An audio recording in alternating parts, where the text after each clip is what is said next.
Olá, tudo bem com você? Vamos continuar aqui no Salmo 2. Ainda tem muita coisa para a gente ver. Nós vimos no último vídeo até o verso 5, né? Vimos o final do verso 3 e entramos então na segunda consideração, que é a zombaria, a voz de Deus, o Pai, respondendo a esses povos e príncipes que enfurecidos se levantam contra ele. E faltou ver o verso 6 para fecharmos essa consideração, né, da voz do Pai. Depois nós vamos ver, esse salmo é dividido em 4 partes. Depois a gente vai ver a parte da voz do Deus Filho e a voz do Deus Espírito. Então vamos terminar no verso 6 aqui, para a gente entrar na próxima consideração. Eu, porém, constituí o meu rei sobre o meu santo monte Sião. A voz de Deus, o Deus Pai é que constituiu o rei dele, ele é que determina o rei do universo. Foi Deus quem deu o trono a Davi e o fez vitorioso em suas batalhas contra os inimigos de Israel. É lindo ver o Antigo Testamento, a gente vendo como Deus agiu em favor do seu povo. Porém, tudo isso aqui apontava para a coroação do verdadeiro Rei eterno, o seu Filho Jesus, que está sentado no trono de glória, o Rei da glória.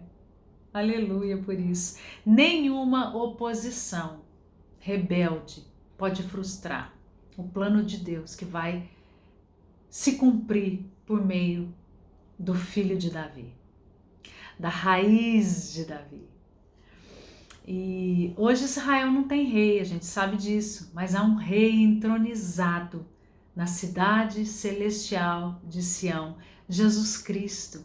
Ele é o rei do universo, ele é o cabeça da igreja. Deus seja louvado por isso. E é impossível compreender esse salmo, essa mensagem toda, sem identificar a presença de Jesus. E aí a gente vai ver a voz agora do Deus Filho, o Rei Jesus, a vitória dele. O Salmo diz isso. Proclamarei o decreto do Senhor. O Filho falando sobre o decreto do Pai. O Rei diz, né? Ele me disse: Tu és meu filho, eu hoje te gerei. Palavra do Deus Pai para o Deus Filho.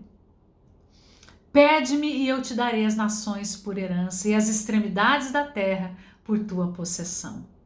Com vara de ferro as regerás, aí as despedaçarás como um vaso de oleiro. Eu li até o verso 9, essa é a nossa terceira consideração, é a voz do Deus Filho e a sua vitória. O rei diz: proclamarei o decreto do Senhor.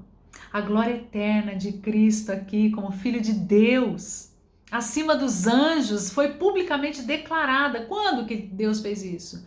Quando ele o levantou dos mortos na ressurreição. Ele o exaltou como rei. Ele aceitou o sacrifício do Filho.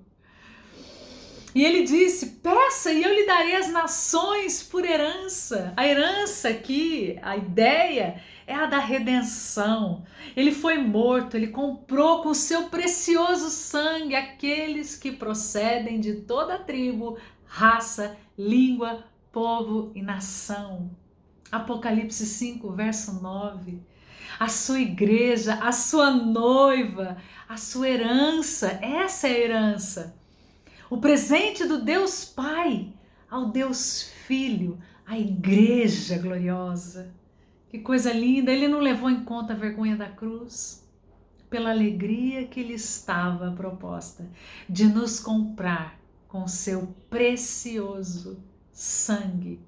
Com um cetro de ferro as quebrará e as despedaçará como um vaso de oleiro. Aqui a gente precisa entender isso. No Antigo Oriente, os reis costumavam participar de um ritual onde eles quebravam vasos de barro, simbolizando a derrota dos inimigos, né? Garantindo como um ritual mesmo, né?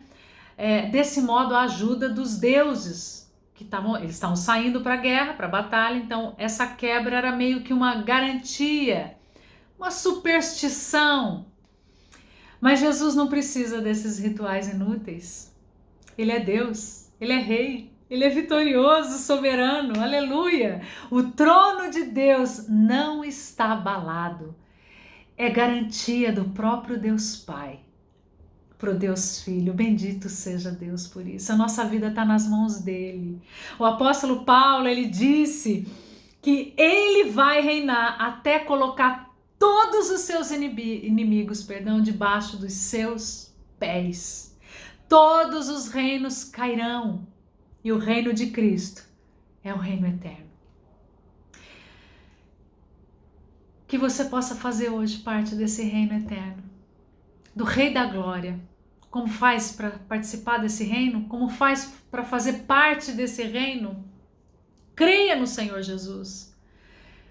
Creia na vida perfeita que ele teve. Creia que ele é o Filho de Deus, que mais de 2000 anos ele nasceu de uma virgem concebida pelo Espírito Santo, que ele viveu sem pecado, que ele foi tentado como todos nós, porém ele não pecou. Ele não caiu em tentação, porque é o próprio Deus, 100% homem, 100% Deus, enviado dos céus para nós. É a única religião que você não precisa fazer nada para ser salvo. O próprio Deus desceu do céu até nós para nos salvar. Creia nisso, creia na cruz, onde ele carregou os nossos pecados, onde ele levou sobre ele todas as nossas iniquidades. Creia nisso.